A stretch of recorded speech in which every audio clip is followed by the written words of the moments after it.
Oh yeah, no, my pleasure. You're- And if you want, I have a few of my friends in the background, so I think some we'll be people. okay. I like to talk. Yeah, I would like, we're going to really go there. I'm hoping you and me, we're going to really go there. Excellent.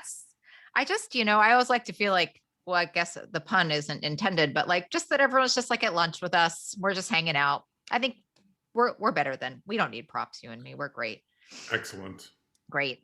So, welcome to What You're Craving. I'm so excited to have Michael Moss on the show. I'm like a little fangirled out to have Michael Moss on the show, if I'm being completely honest. I'm like, I hope I say the right thing. Oh my gosh. Because he is the author of the New York Times bestseller, Salt, Sugar, Fat, How the Food Giants Hooked Us. He's a Pulitzer Prize-winning investigative journalist, formerly with the Wall Street Journal, the New York Times. He's a keynote speaker. He's a guest on everybody's show in the A world. dad, a A husband, dad, don't forget thank that. you. A dad, a husband. I'm really, I'm really interested what it feels like when you, I guess during the pandemic, it's not so bad, but like, what is it? This is the most important question today. Yeah, sure. What is it like when you have to go out to meals with people? Ooh, some people get nervous, right? Because Yeah. I'm crawling through the underbelly of this processed food industry. And I remember once I went out with my wife to a neighborhood restaurant, and I asked the waitress where the meat was from, and I was just kind of curious because I was kind of writing about meat at the time, and Right. Eve kind of cringed just slightly, and the waitress had like no clue, but she went back and talked to the chef who maybe had to like call the owners or something, and they figured it out and sort of got the word back. So, but in terms of my own eating habits, as my kids will attest, I have been known to put my hand inside a bag of potato chips every Yeah. every now and then. So So you're human, is what we're saying. definitely not a purist when it comes to these things. Yeah. Yeah. I would just imagine, I've been a food addiction therapist for my whole life. And so I'll sit down at lunch with people and they'll say, well, what do you think about what I'm eating? Or, and I know that I'm being bad. And I try to reserve opinion for those who are paying me for it. And I think, Yeah. people have their own path in this. So Yeah, I mean, these food products and addiction generally hits us all kind of differently, and we have yeah. different triggers and different responses, and so there's like no way I'm going to preach anything that I do to anybody. Yeah, so I imagine nobody wants to have lunch with someone who's preaching, and I do love a good social event. I don't know about you. I loved this book. So the podcast is called What You're Craving, and generally on this podcast we talk about the underlying issues of addiction and binge eating disorder, body image, all sorts of things like Yes. that. Today, I think we should change the name of the podcast just for the podcast to just be like why you're craving, because that's Mm, really this book was so informative. Of course, everybody in my industry has read sugar salt, sugar, fat, which was eye-opening. This just took it to the next level. I think for me, reading it, a lot of what I knew, but wow, just I was reading it and I was like, oh gosh, I hope that there's just something that he helps me with at the end, because it was somewhat disturbing about how incredibly addicted it. And I have to say, like, for a journalist to use the word addiction, I think is a really big deal. Can you tell me about how you came to that? So many people say to me, oh, yeah. it's not as bad as this. It's not as bad as this. It's not as bad as this. Food can't be as bad as this. Your book says it's worse. Yeah, totally. So, I mean, if we had this conversation 5 years ago, and you had suggested to me that Twinkies or Oreos were addictive like heroin, I would have thought like, that's like totally nutso. I Yeah, like mean, simmer like, how down. can Right. you compare? And indeed, the industry tried pretty hard to dissuade me from sort of thinking about its products using the A word, which they probably hate more than anything, right? It's sort of Right. like, where are the harsh chemicals in these foods like you'll find in narcotics? Right. Why do only some people fall hard for them and not everybody loses control. And have you ever heard of somebody, committing an armed robbery of a 7-Eleven store like they might a drugstore, Right. feeding their addiction? And those are all kind of really interesting sort of pushbacks. But I have to say that crawling through the underbelly of this trillion-dollar cartel called the processed food industry left me totally convinced that not only is it a fair comparison, but in many ways their products are more problematic Wow. for us than cigarettes, alcohol, heroin, and because you know it's not just the additives like the salt, sugar, fat, right? That you can see on the label that they're engineering to these kind of exquisite, perfect formulas that get us so excited. They're tapping our deepest biology to kind of make us unwitting conspirators you know, in their Yeah. 24 hours, 7 effort to get us to be dependent on their products. Well, I think that the way that you outlined it is so fantastic. Can we just define what you mean by addiction? Yeah. So that was my first sort of goal, which is like, what does addiction mean? And I sort of went back through history looking at how the word has been used. And first surprise was that, doctors, physicians tend not to use the word addiction because it's a bit amorphous and hard to define and Mhm. gets misused a lot. The extent to which they did try to define it, it's changed over the years because in looking at drug addiction, there was a time when we thought that for something to be called addictive, it had to have stuff like withdrawal. You Mhm. would have to have painful withdrawals when Right. you stopped using that drug, or tolerance limits where you'd have to have more and more of it to get the same reward feelings from using it. And then they kind of discovered that like a lot of drugs don't even have that are still problematic and Right. addictive. So they began kind of broadening the definition. But the moment for me that was really eye-opening was when I looked at the tobacco industry, which for decades vehemently denied that smoking was addictive. And then in the year 2000, they completely turned around. Philip Morris led the way by saying, Mhm. oops, you're right, smoking's Just addictive. kidding. Right. And that same year, their CEO was asked in some legal proceedings to define addiction. And he says, addiction is a repetitive behavior that some people find difficult to quit. Mm. And I thought that was so perfect, not only for Wow. thinking about smoking, but you know, people maybe forgot, but Philip Morris in the year 2000 was not only the biggest cigarette maker in North America, it was the single largest manufacturer of processed food. Because that back in the 80s, they'd bought the old company General Foods and then Kraft and then Nabisco, right? And so I thought that definition, was perfect for Yeah, many of across its the products in the board. grocery Yeah. store. Yeah, absolutely. You're talking and I have like chills all over my body. It's such an unveiling that, just thinking about dissonance as much as just as a therapist, just knowing what I know about dissonance, it's like, Yeah. no wonder we turn away, no wonder we turn away. It is so overwhelming how controlled we are by the processed food or big food, as you call it in the book. Well, and as a journalist too, and another huge moment for me in sort of this reporting process was realizing that they know how powerful their products are, right? And so Oh, for salt, sugar, fat, I was kind of surprised that many of the executives, the chemists, and the marketing people, and the psychologists working for these companies don't touch their own products, right? right, right. Mostly that was sort of for health reasons, right? I mean, there's a bit of a class divide. They're making these things for people who don't have time or don't think they have time to sort of cook for themselves, right? And they do, Right. making enough money at their industry jobs. But for hooked, I mean, I'll just give you one example. I met the former top lawyer for Philip Morris, Mm. who told me that he started smoking when he went to work for the company. But he was one of those people, lucky if you want to call it, who could smoke only one cigarette a day. Right. He'd pull out his pack for a business meeting, put it away, and have no gumption to pull that thing out again until the next day.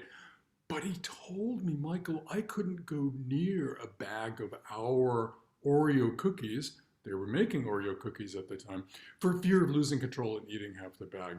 And, that kind of insider knowledge that these products and our response to them, it's not our fault when we lose control of them. They're designed in a way that robs us of free will and our ability to say no. And when I've heard that insiders in these companies, understood that, as a journalist, it's a hugely powerful moment because the clock starts ticking on them in terms of accountability and responsibility. Well, so when you say like lose free will, can we unpack that a little bit? Because I mean, if you leave this just being like, okay, so I'm just not a terrible person, like this is the deck is stacked against me. We could do a whole podcast about how the deck is stacked against you. But because the part about emotions and memory in the book, could we just give them like a little Reader's Digest about what? So I love the scientists I met that kind of divide the brain. Well, so addiction happens in the brain, right? And so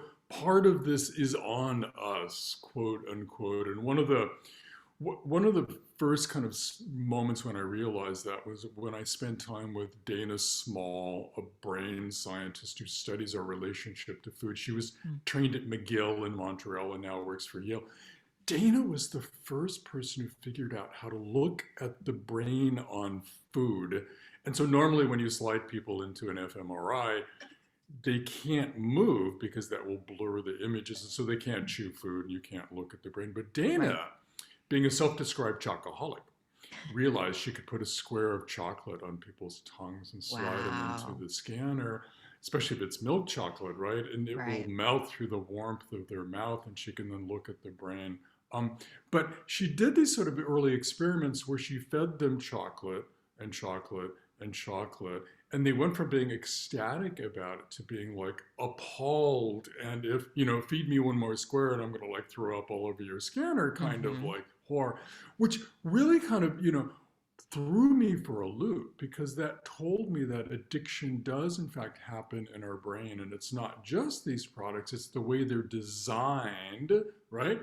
To sort of, overpower our biology and get us really excited about them. So I love scientists that divide the brain into two, right? There's the go Me brain. too. They're my favorites. Let's keep this simple, right? There's the go brain, right? Which has those kind of primitive parts, or rather it's the primitive part of the brain that gets us to do like essential stuff that keeps us alive and the species alive. So, like fleeing from danger, or as scientists like to call it, fornicating, right? The four F's they call it. The necessities, or feeding, right? So that's the go brain. And then there's the stop brain, which is kind of the, typically identified as being in the frontal cortex, but who knows exactly where in the brain that is. But that's the part of the brain that basically allows us to sort of stop and say, wait a minute, is this really good for me? Let me think about this some more, right? And so these products that we're talking about in, much of the grocery store designed in a way to sort of activate the go brain and get it so excited so quickly and so charged up that the stop part of the brain where free will resides doesn't have a chance to catch up. And that's what I mean by it robs us of our ability to sort of put our foot down, express willpower, and choose for ourselves, if you will, whether I want to be eating this thing. Because it all goes so fast. It all goes so fast. Speed is a hallmark of addiction. Of addictive substances, and what they've discovered recently is that nothing is faster in terms of the way it hits the brain than salt, sugar, fat, but also some of these other aspects of these products. And we can talk about that a bit if you want. Yeah. Well, I did a lot of, I listened to a lot of things that you were on. And when you were on Armchair Expert, you guys were talking about Dunkaroos. And, and I just want to say, like, for the last week, I have been thinking about Dunkaroos, like, oh, you know what, Oh, like, and just remembering like my youth. I mean, I had a weight problem since I was 7. So I had a lot of like controlling foods and people taking foods away from me, and which you write about, I think, really brilliantly in this book too, about sort of how that happens to the people that are on the end of the spectrum that right. have a harder time modulating at all with food, which Yeah. would be me. Um, and I just, that part of the emotional piece of it and that exposure of the emotional piece of it, I think can't be undercut here, right? Yeah, no. So the ability of these companies to sort of tie their products to emotions is huge. And I think what we're sort of leading into here is the power of memory when it comes to sort of our eating habits, right? Right. Memory is one of the ways that I argue that food is more problematic than alcohol, smoking, and tobacco because we can begin forming memories for food at a really young age, right? Possibly Mhm. even in the womb, depending on what our mother was kind of eating. And we tend to associate memories with food for other emotional aspects. Yeah. And that's why these food companies spend so much money and effort advertising to kids to basically get in their heads and start carving out those memory channels for their products, knowing that those kids will forevermore sort of, turn back to their products. It's why the soda companies figured out that if they can put out soda in the hands of a kid when they're at a ballpark with their Mm. parents, in that joyous moment, they will forevermore associate drinking a soda with that joy. And so later in life, if they're looking for joy, they're going to think of soda as being the solution for that. Yeah. And I think that the alcohol and tobacco industry do that too. But the idea that you have to eat complicates this on every level that you're talking about, right? Well, yeah, I think they do it too, but there's a narrower window, right? Absolutely. Because alcohol, drug addiction, smoking, maybe, although it extends later, tends to sort of start in the mid-teens to late Right. teen years, right? So food has like 15 years of advanced work to sort of get inside or and start forming those memories. That's actually that's like a beautiful point on top of it. Right. So I know I haven't had sugar for like over a decade. And Uh, my friend was actually asking me this yesterday. She said, "Do you ever want sugar?" And I say, like, the only thing I ever want is like a vanilla ice cream cone, soft serve on a summer day every now and then. And I think it's just all the triggers come in. And then I was reading what you wrote about vanilla. Can you just can we just like side note? Can you tell us about that, about vanilla? I was like yeah. amazed by it in the book. I was like, it's literally like my favorite. And I always thought I was weird, but now I just think I'm run of the mill, you know, Yeah, yeah, subject to the food yeah. industry. Well, I wish I could, but I think the science is still kind of out on that for reasons that aren't totally clear. Vanilla is like one of those kind of basic instinctual loves we have when it comes to Yeah. flavors. And the reason I found out about it is that I spent time with these chemical laboratories called flavor houses, which imitate Doesn't that just natural sound like flavors. drug den to you? I mean, I think a flavor house. Well, in the sense that they're using chemicals and they have, it's these laboratories full of glassware test tubes and all kinds of testing equipments and stuff. And yeah, to the extent to which they're kind of imitating kind of natural flavors, right? Right. To make these products attractive. And there is a artificial vanilla that many companies use in the place of vanilla because it's so expensive, the natural stuff. Hmm. That yeah, one can kind of get the sense you're in a drug house and there's some manipulation going on Some. there. It sounds like there's Some. complete manipulation going on, right? Because when Right, one but product doesn't work. right.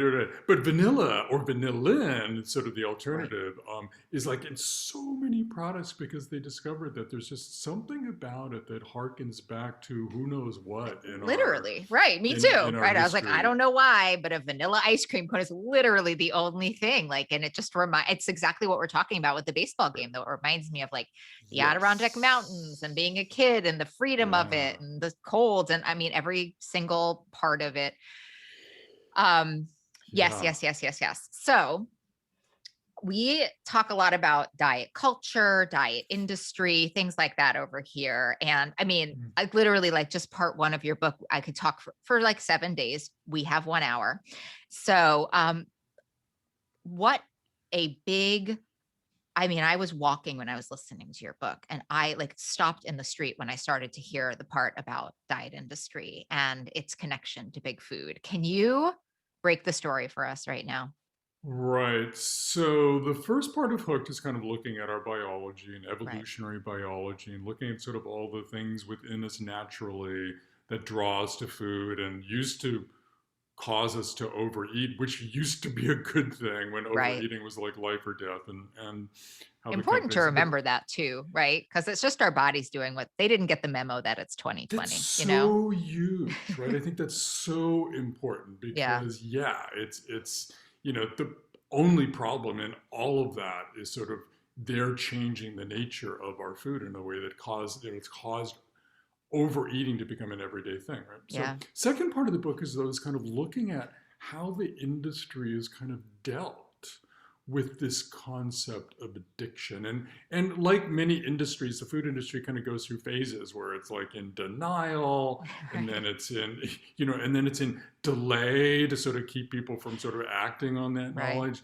And then it kind of gets to this third phase, which I like to call like kind of fake pretend Yeah. capitulation, Like where they're going, manipulation as I read it. well, Yeah. there's that too. Okay, you got us, but we'll help you out. Right. And one of the ways that they sort of said, okay, this stuff's addictive, but we'll help you out, is that the biggest processed food companies began buying up quietly some of our most favorite dieting methods. And it started with Heinz, famous for ketchup, but also for frozen French fries and their kind of Yeah. marketing, pitch that you could turn your kitchen into a fast food restaurant without having to get into your car and wait in line for delicious French fries. So um, and now they're part of Kraft Foods.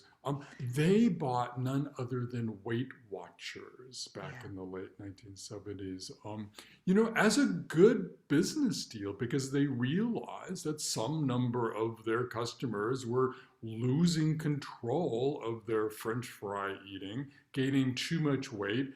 And to them, I think it just sort of made sense that, okay, well, if Right. we're getting them, if we're causing them to lose Just a control on one sensible hand, business plan. No, I actually then agree let's with that. Right. yeah, then It's not like it's let's not out of the realm of crazy. It just then what happened is a little bit crazy. right. It's not until you kind of look at these dieting methods and Right. sort of, the upshot. And I don't want to rain on anyone's favorite dieting methods because look, some of these things will work for people in some circumstances. But what happened is that the rest of the processed food industry saw that, got excited, and began sort of picking up their own diet methods so that Slim Fast came along and South Beach Yeah. Diet was acquired. Jenny, And you even brought me back home. Like I was listening. I was like, oh God, did the Jenny Craig of it all? Oh my gosh. Who bought and Jenny even Craig? I remember that part. Atkins. And Right. The even Atkins got Atkins. picked up recently, right? Right. But maybe even more importantly is that they started going through the grocery store, these companies, and began manufacturing diet, quote unquote, versions of their mainline products. So Hmm. that's where you saw Hot Pockets, right? And then next to it by Nestle, and then Lean Pockets kind of Yeah. right next to it. And I just had to sort of pause and start thinking about that and sort of started asking the question, well, who buys the Hot Pockets and who buys the Lean Pockets? And how much kind of like back and forth is there as we go into the grocery store and depending on sort of how vulnerable we're feeling or how Mm. distracted we are. One week maybe we're buying the Lean Pocket, one week we're buying the Hot Pocket, maybe going back and forth. And frankly, nutritionally, there isn't like a whole lot difference Right. between those two kind of But products. there's And so, a sort of rationalization we can make to say, oh, I'm going to work on it now and this is good for me. And if it says 30% less fat, then maybe that's something I'm doing that's good for me, but still hooked nonetheless. and so their kind of ownership, exactly, their ownership of the diet industry was kind of wrapping all of those three things in at once: the denial, the delay, and the sort of capitulation. And I would argue sort of sent us down the wrong road. I Mm. mean, you'll have a better sense of sort of how dieting through those methods can or cannot help people. But my sense is that a lot of people get very frustrated with the diets that are kind of too extreme and too hard to maintain. Yeah. Well, And and I that think, maybe that's not the answer for many people. well, part of what you were reminding of me of back in the real like diet, like the heyday of conventional diets of the Weight Watchers and the Jenny Craig was really the convenience of the foods that they sold, which as you're Right, explaining, it was part of who owned them. That right. was like mind-boggling to me. Yeah, so we're still hooked on the convenience. We're still hooked on kind of these ultra processed food products, right? Right. And it's kind of not addressing some of the underlying things that are probably helpful to sort of think about if you're wanting to change sort of how you value food and change your eating habits. What about this?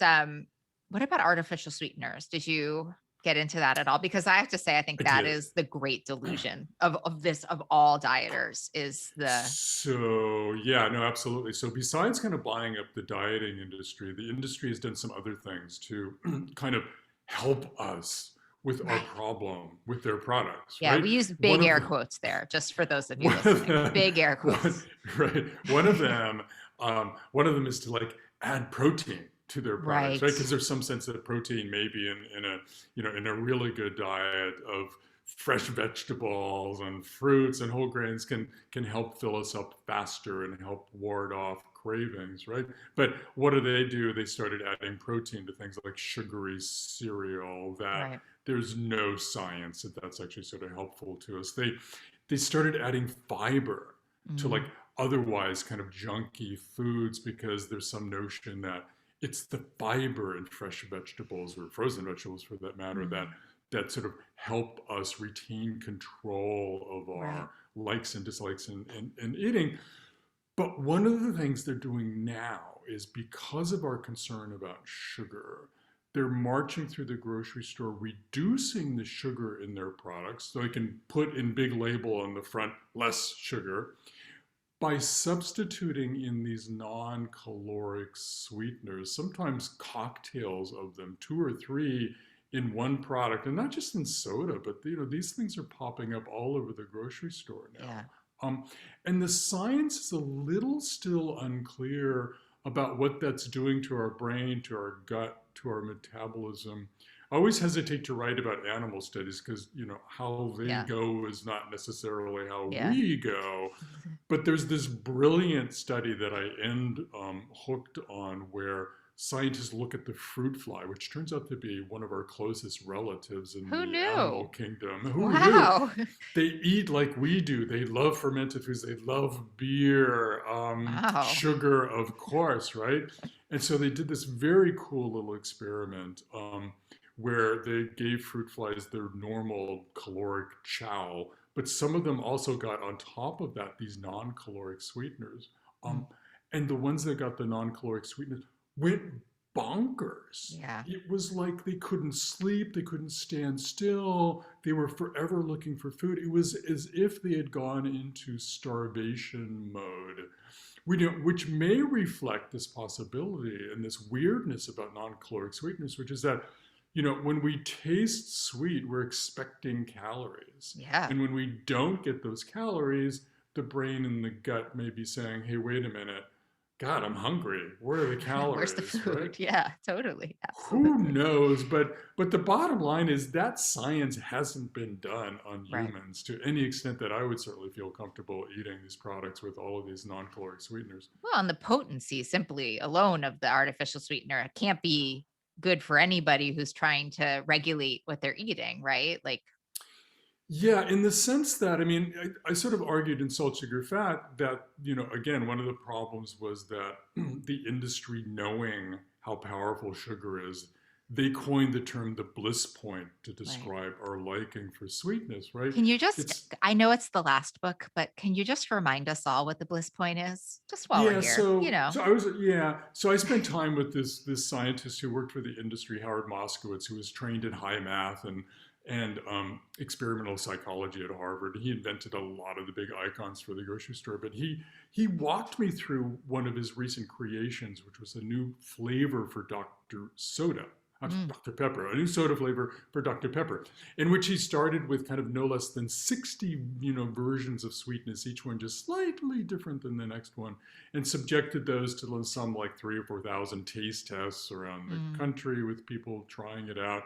Then he took the data, threw it in his computer, and out comes this bell-shaped curve, right? Mm. Kind of like kids get graded on in school, but at the top of the curve is not the dreaded, C, Right. middle C, right? It's the perfect amount of sweetness, not too little, not too much. If you Right. like sugar in your coffee, you can do the same experiment. Just keep adding sugar until you go, You're wow. like, ugh, And right. a little bit more, you're going to be going, ugh, right? Right. So it was Howard who coined the term the bliss point to Mm. describe that perfect amount of sugar. And again, it's not that they engineered, and that's their word, by the way, for how they make these products. It's not that they engineered bliss points for things that we know should be sweet and we should be treating those things like dessert or treats.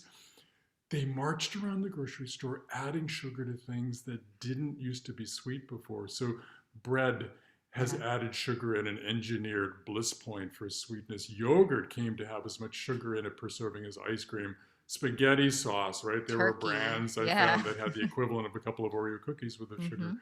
sweetness in a tiny half cup serving. And I think what this did was kind of create this expectancy in us that everything should taste sweet, which is Mm. a problem when you drag yourself over to the produce aisle and try to get yourself to do what all nutritionists say we should do, is fill up half of our plate with broccoli and broccoli rabe and Yeah. Brussels sprouts, and you're getting some of those other basic tastes like sour and bitter. Your brain is kind of rebelling. And if you've got kids, your kids are definitely rebelling on you. They're going like, Right. take me back to the sweet part of the store. Right. Right. I forgot what I was going to say, but oh Well, but that yes. fits into so these non-calorie sweeteners are just kind of Right. perpetuating that sort of, causing us to gravitate towards sweetness, whether it has calories or not, to the detriment of these other foods that we probably should be eating a lot more of. Well, and I think what I also hear you saying is that if you're eating a food that comes from a supermarket, that comes in a container of sorts, it's been researched that you're going to like it or that somebody likes it. It's been well documented and well Yeah, researched. absolutely. Yeah. Yes, no, so these companies are actually incredibly risk averse, right? They Oh, don't, because many products fail, and the odds of kind of inventing a product that's going to succeed commercially in the grocery store, it's like 99 to 1, or at least kind of 9 to 1 at the point that they actually sort of start marketing it. And so what they tend to do, rather than invent new things, and this is one of the reasons they're having a real problem now responding to our growing demand that they make better foods for us, is that they tend to not really do any new inventing. They just kind of reinvent stuff that's they already know is going to sell more. right. Part of that goes to kind of our instinctual love for variability, which we can Mm. talk about. But it's why, when you walk into the cereal aisle, there really aren't a lot of alternatives to the sugary starch, but there's 200 There versions sure are. of sugary starch there, knowing that that's a tried and true Yeah. product that they know will wow us. Well, it's so interesting, in the world that I live in, there's like a big bloods and crips of, food addiction versus an intuitive eating model. Mm, And I live in the middle. I'd say if somebody tells you that there's one way, run away, right? I live my own life. I have my own ideas. And I actually believe a lot of things work for a lot of people. But as I'm listening to you talk, my issue with intuitive eating has just always been that of finding intuition and how hard that is on any given day of the week, right? On any right. given day of the week, finding intuition is hard because of how fast we move and how you're talking about that. And as I listen to you talk, I've never thought it to be harder to be able to find your intuition when you're choosing what to eat. So I hadn't heard the term intuitive eating. Well, Can you? welcome. Thank you. Well, welcome. I'm so excited to add something to Tell the me. conversation today, Yeah, of Michael. course.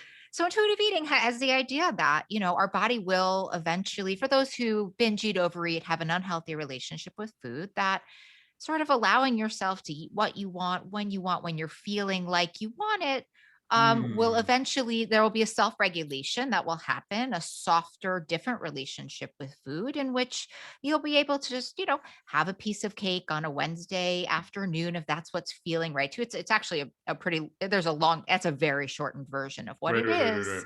And Right. so for those people who are very intensely believing in intuitive eating, they would think things like meal regulation or Yes. accountability, things like that are sort of diet culture and putting rules on food, and food don't need all Right. foods are sort of the concept is all foods are good foods.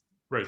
As I talk to you, I'm feeling like maybe there's some science that disputes that a little bit. Well, disputes or at least sort of points out that for some people it's probably not going to work. And when I sort of look at intuitive eating, I'm thinking about those basic instincts of ours that draw us toward food. We love food that's inexpensive, right? And that goes who knows how far back, but that used to be defined as sort of energy expenditure, right? In Right. our hunter-gatherer days, it made a lot more sense.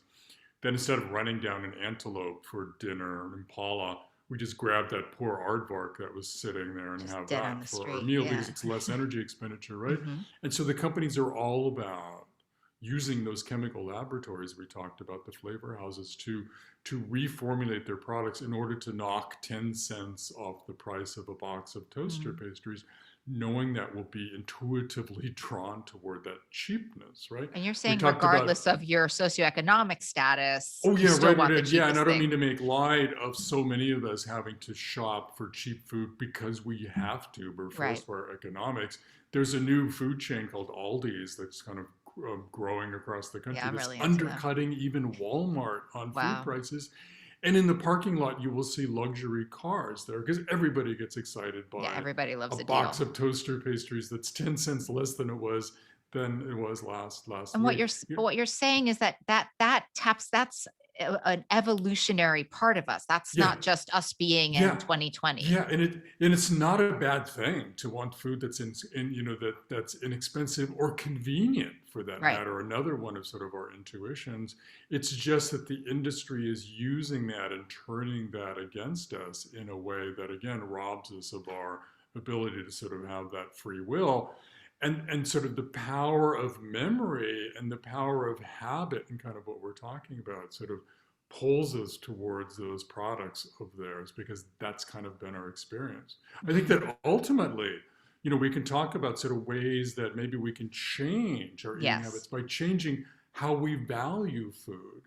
Hmm. And one of the approaches that I love is to sort of do things that take us back to that intuitive eating, but eating foods that are good for us and turning the tables on the industry because much of what we're talking about are things that they stole from us. Salt, sugar, fat, those are great things in the hands of a home cook, right? Yeah. Or, Right. inexpensiveness or variability or convenience or even speed. Those are all terrific.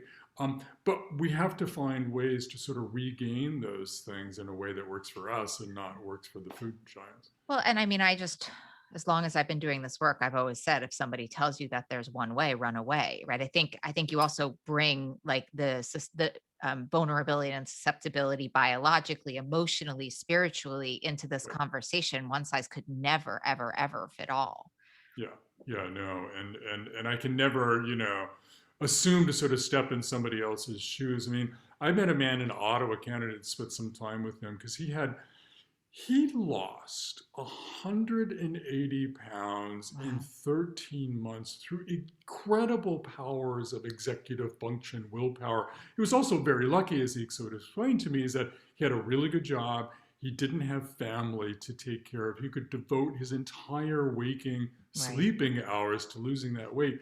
But it was when he lost weight the nightmare really began for him because Right. his entire body was pushing back Mm. in wanting to kind of regain that weight. And so he would have to do things like put locks on his kitchen cabinets in order to kind of slow Wow. himself down. There were moments when he would get on an intercity bus in order to avoid any possibility of contact with the foods that are trigger foods for him.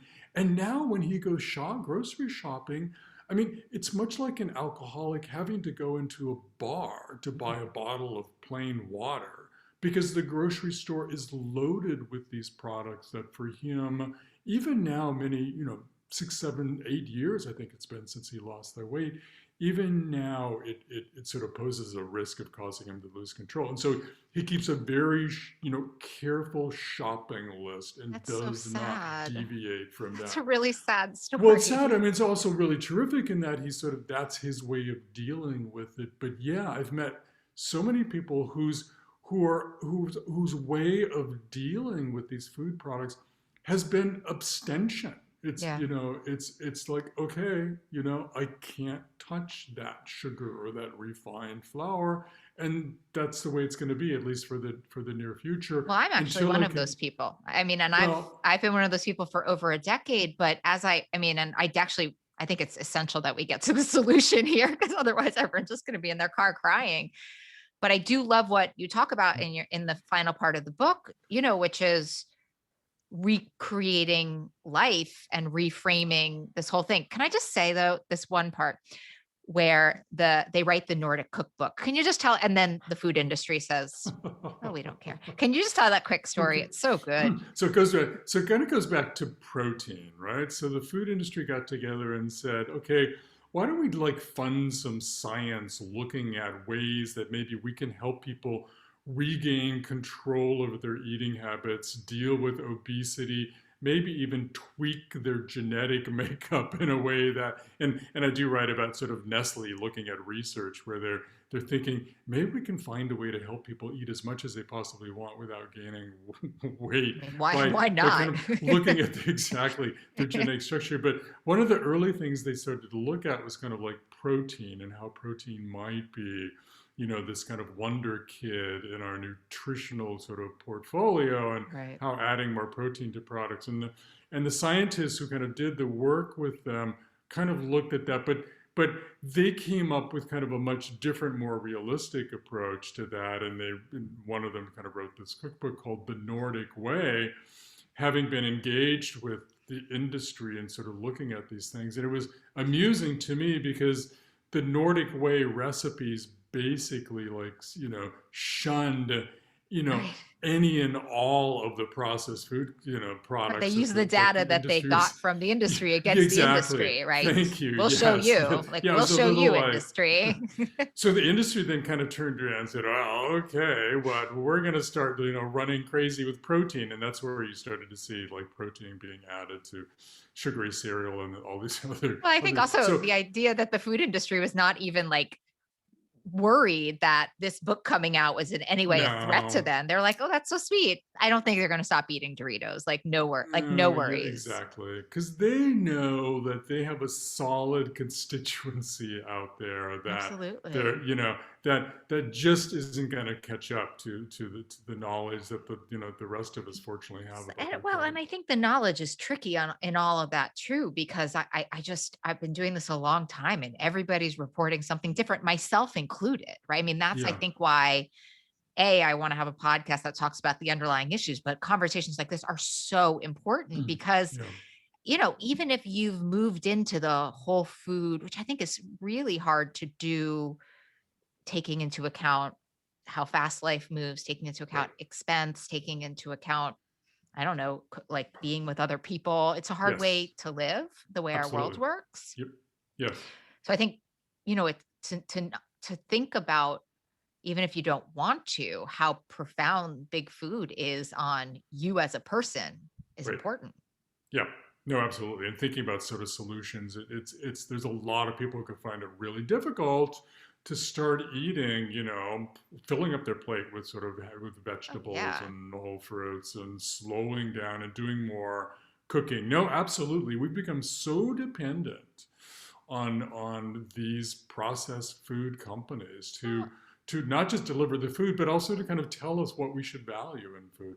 yeah, and I think the emotion memory part is and peer pressure piece. Like I think of people that like I treat in my practice who, they don't want to or can't be at an ice cream place and not have ice cream with their kids. I mean, it gets really simple in some Right. ways, right? It just feels like an Right. impossibility to them. And as we're talking about, in many ways, given all of the competing ideas in their brain, it sort of is. Right.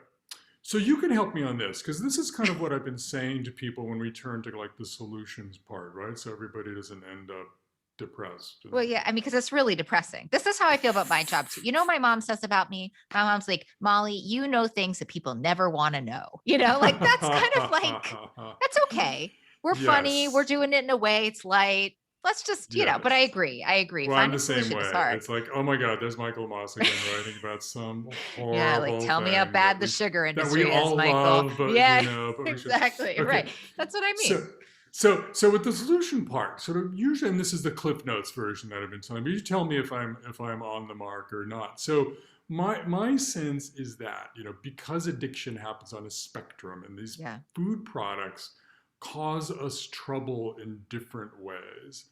I usually sort of say, look, for people who have binge eating, eating disorders, kind of severe issues where just a little bit of even like sugar can cause them to lose control, probably the lesson from the drug addiction world is that abstention is the thing to go for, at least for long enough time until they can rewire their brains, Yeah. the go brain, not to get so excited about that. For people kind of in the middle whose trouble with food maybe is limited to like that 3 p.m. craving for cookies and craving, right? Being, this thing that hits you so fast that you Right. can't control your habits, your what you do. Maybe the lesson from the drug addiction world is to get ahead of that craving. And so no matter what your strategy is, whether it's to get up and stretch or call a friend or eat something alternatively that might sort of tide you over until dinner, like a handful of nuts, you pretty much need to be doing that at 2:55 I in order love to that. ward off that 3 p.m. craving, right? So you Right. need knowledge, but you also need a plan Yeah, and to that's what get the ahead of research it. on willpower is always like. In my reading of it, they're like, oh, Okay. willpower, that's hilarious. It's like 15 minutes long. Right. And again, the industry has wanted us to believe that it's just a matter of willpower. That's what the whole dieting thing was all about. It's Buying up the dieting crazy. news was Yeah. telling us it's your fault. Just try a little harder to buy those lean pockets instead of the hot Right. pockets, and everything will be fine. Right. Or you come Right. to And my it's house and I've had like 5 of the lean cuisine mac and cheeses. And I'm like, I can't stop eating. What's wrong with me? But I think the saddest piece of it, which I'm sure you'll agree, is I wrote a book called Breaking Up with Sugar, and I like right. dedicated it to like the reader because I'm just like, Yeah. I can't believe you're opening up another book. Like you're so amazing. I think like the human resiliency in all of this, that we'll Yeah. go back and we'll try again and we'll try again, which I think, Hooked is such a great book because at least I think it levels the playing field in a way to say, in a way that I haven't read, that says this is like legitimately not your fault. Like you are Right. up against a multi-trillion-dollar industry. Now let's make some choices, right? Like now we can decide. Right.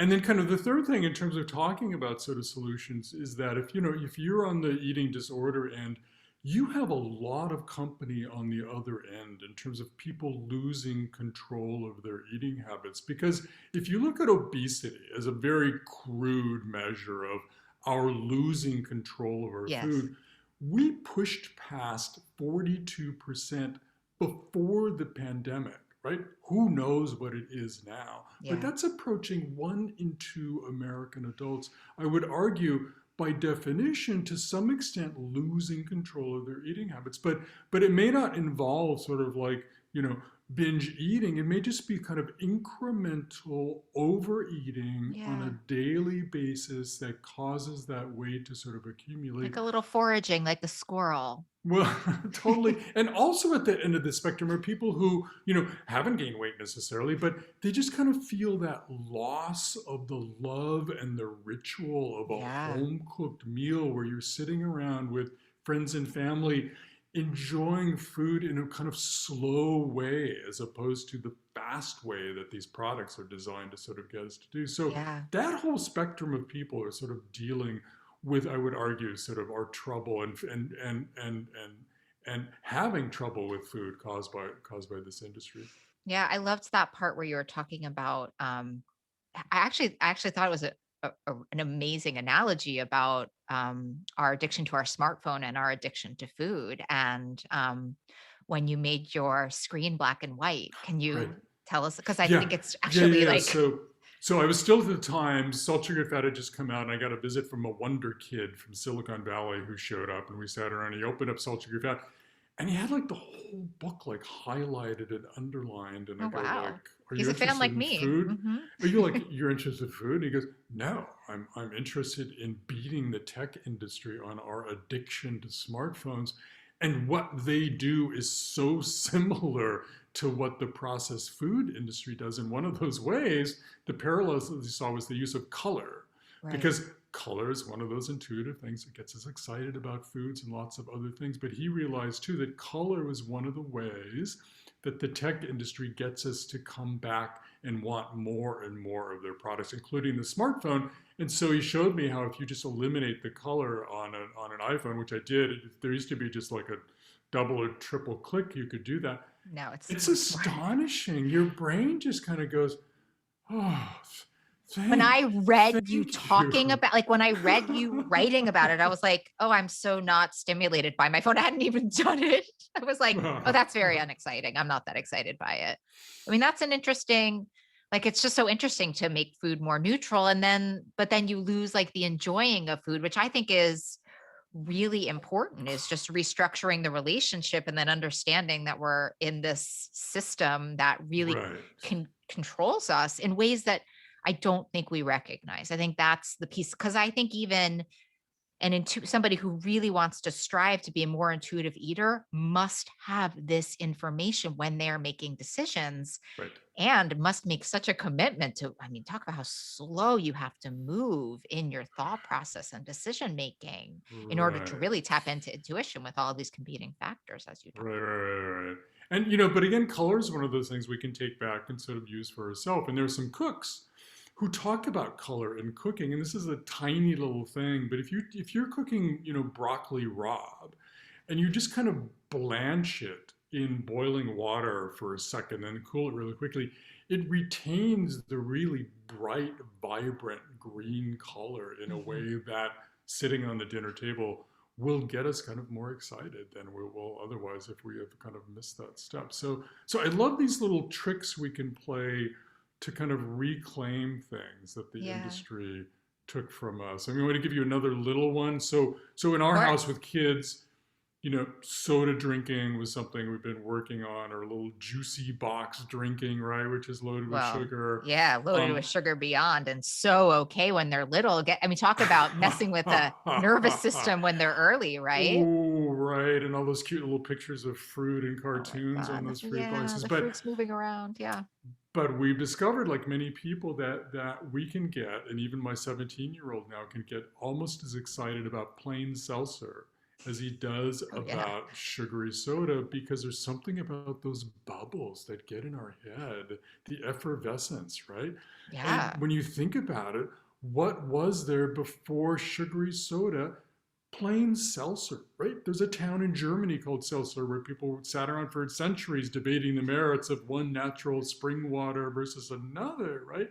So Oh, I love this that's idea of not going back, reclaiming what the industry kind of took from us and using well, that and I for think you ourselves. have to be willing to play the game too, right? Like I think there's a piece, like I just have this thought in my head where I'm like, yeah, right, like that'll never taste as good. But the only way that you're ever going to be able to break the cycle is to break the cycle. I think that's such an Yeah, important piece of it. And like, and it takes time. So I mean, yeah, that's the other thing that I'll try to tell people, to the extent to which I can tell anybody anything about sort of how to turn the tables. But try to be patient. I mean, you yeah, have to be patient, because you may have a lifetime of building up memories and habits dictated by these processed food companies, and you can't expect to change those within days or even weeks. It takes months.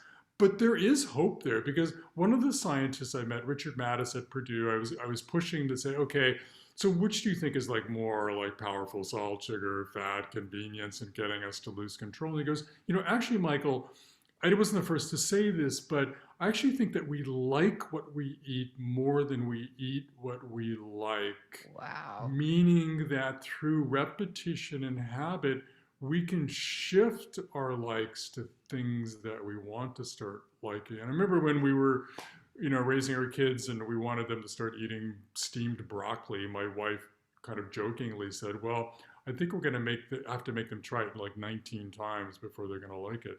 And she Right. just kind of pulled that number out of thin air. But there's some truth to that. But I think this is like the takeaway is actually this, which is if you're in the midst of this, noose-like addiction to processed foods, it is not your fault at all. And Not true. it's going to take as much as it got to get out to get in. And that is perseverance and practice. And Oh, it's funny, like I do believe like an abstinence-based approach is useful, but not for everybody. And I think the research in addiction right now that is coming out is so much clearer on a harm reduction approach, of yes. course, for many moving closer to abstinence. So, Yeah, I love that. so taking small steps often leads you to full elimination of something, but Mm, to just walk in and say like, hey, this is done, all you're going to get is a bunch of defiant people sneaking it under the table in my right. experience. And I love this idea of like, yeah, it doesn't take one time to get off processed foods. Like we wouldn't have a problem if it was that Yeah. easy. Yeah, yeah. And there are ways of shopping in the grocery store to sort of practice harm reduction, right? I mean, look at the freezer aisle, arguably one of the most treacherous parts of the grocery store, right? Yeah, and very Um, cold.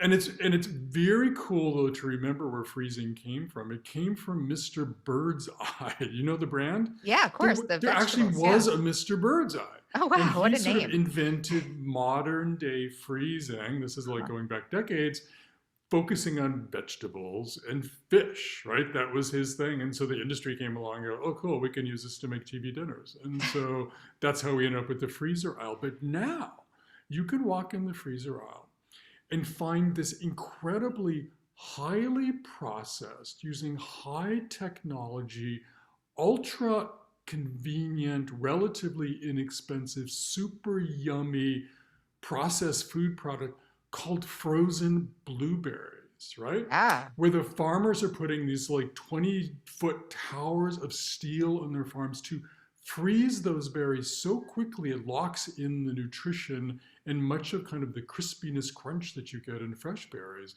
but in a way that sort of benefits us. And right, so I love this idea of, again, turning the tables on the industry, even by using high processing methods to right. preserve foods in a way that works That for works for us. that works for us. I think it's, yeah. And I think that other thing I would always think about, and this is what I think about as I treat addictions for 20 years, is redefining what you mean by convenient, right? Like, Mm. what is, if yes, it's very fast and it works, but in a long-term way, is it really that convenient, right? Oh, If it's totally. affecting, Yeah, no, one of the scientists I met, Eric Stice out in Oregon, was sort of, said to me, look, you're at the Starbucks, you've got your coffee, you're standing at the pastry counter, and, the industry wants you to think yummy, immediate gratification. But how can we help ourselves kind of change how we value that pastry so when we look at it, yeah, instead, we see ourselves sitting on the doctor's table 3 years from now, where they're right. checking out our heart and looking at kind of the ramifications, or even just like thinking about how we're going to look in a bathing suit the next Or summer or I think, something. I don't know, for me, like even just thinking, well, it's like when I put that food in my body, like I'm not able to concentrate as well. Like I can't, like it messes Immediately, with, yeah, more immediately, immediately. right, Yeah. right, right. So I'm like, if I'm like So sitting with my best friend at breakfast and I'm like, should I have a scone? It's like, well, if I want to be obsessed with the scone and a little bit tired, sure. But if I want to be present for the conversation, I think it's like really, and I think, listen, this is the motivational interviewing research, like all of it. It's like making choices consistent with your values, yeah, I think is what lasts, but B, sounds like we make better choices. But what we're saying here, which is as important, is our brains are so incredibly hijacked from such an early age with tons of information and feelings and memory and ancestry and everything coming in, that it's a lot. and up against the constant bombardment of marketing. Eric worked with other people to develop a program that's been used with Girl Scouts in order to help them with body image, right? Oh, In order to resist the constant bombardment of like the perfect body image and revalue how they look at themselves. And it's had tremendous success. what? Yeah, like they're And now we solvable sort of problems. and now he's working on that sort of same program and sort of trying to apply it to how we value food and looking at ways Mm, that we can change how we value food. amazing. Amazing. You're amazing. Oh, This is likewise. wonderful. Thank you so much for coming on. It's such Yeah, important stuff to talk about. And it's not like this is not what are you craving? This is why you are craving. And I think we made some clarity for those listening. I And hope thank you so so. much. Oh, so great talking to you. You too.